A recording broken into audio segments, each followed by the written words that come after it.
난 역시 안 되는 사람이야. 난 죽어야 돼. 우리가 연기를 시작하고 배우라는 직업을 시작하게 되면요, 참 여러 고민과 갈등을 시작하게 됩니다. 이런 고민과 갈등을 계속 지속하게 된다면 아마 배우라는 직업을 더 이상 버티기 어렵다 이렇게 생각하는 지점까지 오기도 해요. 오늘은 배우라는 직업을 그만두게 되는 3가지 이유에 대해서 한번 이야기해 보려고 해요. 배우를 준비하시는 분들 혹은 현직 배우라면은 한번 제 이야기를 귀 기울여서 들어보시길 바랍니다. 자, 배우들이 배우를 그만두는 첫 번째 이유. 배우라는 직업 어떻게 생각되시나요? 정말 어떤 직업보다도 자유로운 직업이라고 생각하시게 될 겁니다. 출퇴근도 없죠. 남이 정해준 시간에 밥을 먹는 게 아니라 그냥 내가 배고플 때 밥을 먹는 그런 직업이에요. 이렇게 자유로운 직업인데 배우가 맡아야 되는 배역도 자유롭게 고를 수 있나요? 그거는 뭐 송강호나 이병헌처럼 스타가 됐을 때 얘기겠죠? 어느 정도 검증이 된 배우가 되기 전까지는요, 자유롭게 내가 하고 싶은 역할을 마음껏 고를 수 있는 그런 직업은 아니란 뜻이죠. 그러니까 어떨까요? 선택하기보다는 선택받는 것이 가장 중요한 직업이기도 합니다. 오디션을 10개를 지원했는데 7개나 8개 정도의 연락을 받는다면 정말 행복한 배우일 거예요. 근데 현실은 어떤가요? 100번을 지원해도 연락 한 통 안 오는 게 현실이죠. 그건 대한민국 최고의 연극영화과를 졸업한 사람도 마찬가지고요, 엄청 키 크고 잘생긴 사람들도 마찬가지고 소속사가 있는 사람들도 마찬가지입니다. 누구나 다 똑같은 조건에서 시작한다는 얘기예요. 근데 오디션에 지원하고 그 오디션에서 떨어진 사람이라도 그냥 훌훌 털고 마음 편하게 받아들이는 사람이 있는 반면에요, 오디션에 떨어질 때마다 정말 세상이 끝난 것 마냥 힘들어하는 사람들도 있어요. 근데 이렇게 오디션에 떨어질 때마다 너무너무 힘들어하는 사람들이요, 그런 사람들한테는요, 이 배우라는 직업은 정말 혹독한 직업인 게 분명합니다. 오디션에 떨어질 때마다 정말 이 가슴에 상처가 되는 거예요. 그냥 비수가 꽂히는 겁니다. 난 역시 안 되는 사람이야. 난 죽어야 돼. 뭐 이러면서 말이죠. 배우라는 직업을 오래 하시려면요, 오디션 지원하시고 그냥 잊어버리셔야 돼요. 그게 상책입니다. 그리고 캐스팅이 됐다고 연락을 받으면요, 그냥 그게 인생의 선물이라고 생각하시는 게 제일 좋아요. 업계 관례상 오디션을 봤는데 연락을 못 받았다, 그러면 그게 떨어진 거잖아요. 그죠? 연락이 안 오면 안 왔나 보다 생각하시고 그냥 연락을 막 노심초사 기다리지 않았으면 좋겠어요. 그게 바로 배우라는 직업을 오래 지속할 수 있는 지름길이에요. 자, 배우들이 배우를 그만두는 두 번째 이유, 뭐 예상하셨겠지만 많은 분들이 똑같이 얘기하실 겁니다.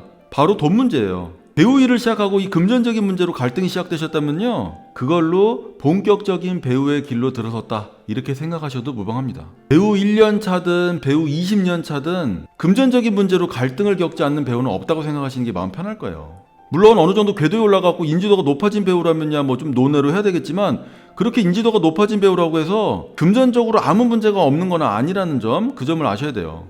제가 늘 영상에서 강조했던 내용 있죠? 배우를 하시려면 이 사이드 잡을 갖는 거에 익숙해지셔야 된다고. 2잡, 3잡, 요즘에 N잡이라고 그러죠? 그런 거는 기본이 되어야 됩니다.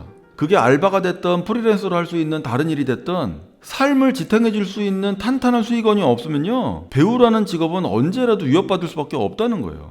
이렇게 배우가 가져야 되는 사이드 잡 중에 가장 좋은 건 뭐라고 그랬죠? 내 한 달 수익을 어느 정도 보장을 해주는 일인데, 언제라도 내가 촬영이 잡히거나 그러면 아무 때라도 스케줄을 조정할 수 있는 그런 일, 그런 일이 정말 베스트 중에 베스트일 겁니다. 그죠? 에휴, 세상에 그런 일이 어딨어요, 이렇게 묻는 분들도 계실 겁니다. 제 제자 중에 이런 사람도 있다고 그랬어요. 자기가 자기 친형 따라서 인테리어 일을 하는데 한 달에 800만 원 정도 번다고 하더라고요. 800만 원 정도면 그냥 본업으로 해도 되잖아요. 그죠? 근데 배우를 하겠다고 뛰어든 거예요. 근데 이 친구가 진짜 좋은 건 뭐냐면, 인테리어 일을 하다가 촬영이 잡히면 아무 때라도 형한테 전화 한 통이면 그냥 일을 빼준다는 거예요. 그러니 어떻습니까? 인테리어 일을 하면서 돈을 충분히 벌고 배우 일도 내가 하고 싶을 때 얼마든지 할 수 있는 그런 컨디션이라는 거죠. 그렇게 배우라는 직업을 병행할 수 있는 사이드 잡을 나이 40 먹을 때까지만 지속할 수 있다면요, 저는 무조건 버티시라고 말씀을 드립니다. 왜냐하면 대부분의 배우들이요, 그 나이 될 때까지 못 버텨요. 나이 30이 넘어가고 30대 중반이 되고 40이 될 때까지 버티지 못하고 그만둔다는 뜻입니다. 배우들의 나이는 피라미드 구조하고 같다고 얘기하잖아요. 나이가 어릴수록 그 피라미드 제일 밑에 속하는 거고요, 나이가 올라갈수록 피라미드 위쪽으로 향하는 그런 구조입니다. 그래서 버티셔야 돼요. 우리 흔히 존버한다고 그러잖아요.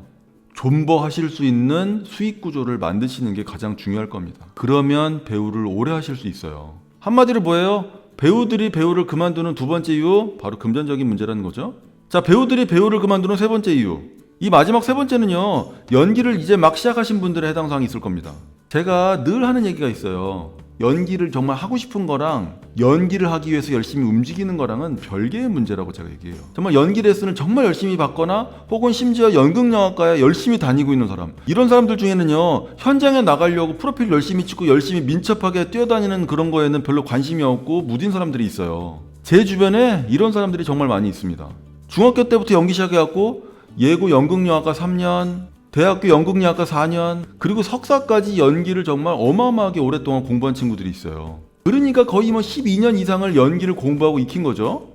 거의 인생 전체를 연기에 올인한 거나 다름없는 친구들이 있습니다. 근데 그 친구는요, 그냥 자기한테 주어진 환경에 맞춰가지고 그냥 열심히 연기 공부한 거예요. 연기 공부는 정말 오랫동안 열심히는 했는데 현장에 나가고 돈을 벌고 그런 식으로 직업적인 연기자가 되는 거에 대해서는 구체적인 계획 자체가 없는 거예요. 그러니까 이렇게 생각하시면 됩니다. 대학교 경영학과에 들어가면 모두 다 CEO가 되나요? 경영학과에서 어떻게 하면 경영을 잘할 수 있을지 배우는 거랑 밖에 나와가지고 창업을 하고 실전 경영에 뛰어드는 건요, 결국 기질 차이의 문제라는 거죠. 좀 전에 말씀드렸던 그 12년 동안 연기에 올인했던 그 친구, 지금은 뭐 하고 있는지 아세요? 부모님이 하시는 가게 물려받아갖고 그냥 장사하고 있어요. 12년 동안 연기에 올인을 했는데 그냥 졸업과 동시에 연기자 생활 중단. 학업을 마치자마자 그냥 바로 은퇴를 한 거죠. 오늘은 배우를 그만두는 3가지 이유에 대해서 한번 이야기해봤습니다. 결국 배우를 그만두는 3가지 이유라기보다는 어떻게 하면 배우라는 직업을 오랫동안 지속할 수 있을지에 대한 이야기인 것 같아요. 자, 올해는 연기를 정말 열심히 준비하고 공부하는 것도 중요하지만 배우라는 직업을 어떻게 하면 오랫동안 지속할 수 있을지 그런 것들도 준비하시는 한 해가 됐으면 좋겠어요. 저 역시도 올해는 배우를 하려고 준비를 시작하려고 합니다. 우리 모두 배우라는 직업을 정말 오랫동안 할 수 있도록 정말 최선을 다해서 준비하는 한 해가 됐으면 좋겠습니다. 저도 최선을 다하겠습니다. 감사합니다.